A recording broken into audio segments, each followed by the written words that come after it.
Dr. Jason Dean. I'm a doctor of chiropractic. I'm in America. I'm in the state of Florida, a very free state of Florida. Our leader and founder, Mr. Masco, he's the first one to tell the whole world about the true origin of the coronavirus. It came from the CCP's Wuhan lab. So what are your thoughts about the CCP's infiltration and influence in this country, and how can we stop it? I think this has been going on for a very long time. So I know at least since the Kennedy era, but possibly before that. It actually goes back to, you talk about pharmaceuticals and the pharmaceutical control that they have and the crony capitalism, as we call it in America. I go back to the early 1900s, where the actual Rockefeller Foundation, which also has ties to Chinese Communist country. So they took away the actual healthcare system in the U.S. way back in the early 1900s, right? So then they took all of our medications, all of our facilities, they started shipping everything, started going overseas. So then it started being using over in China. So I know,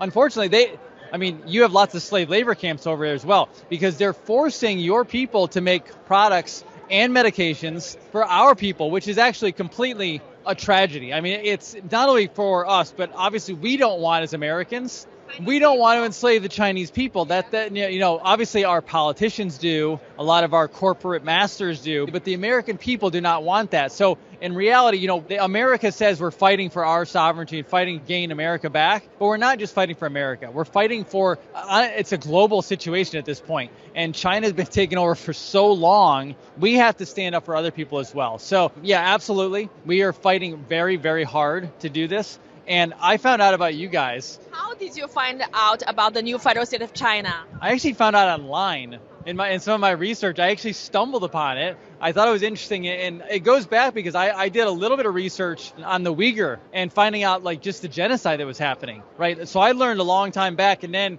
in America, we hear about Apple, we hear about all these different, big tech companies, and we knew that they were using slave labor over in China.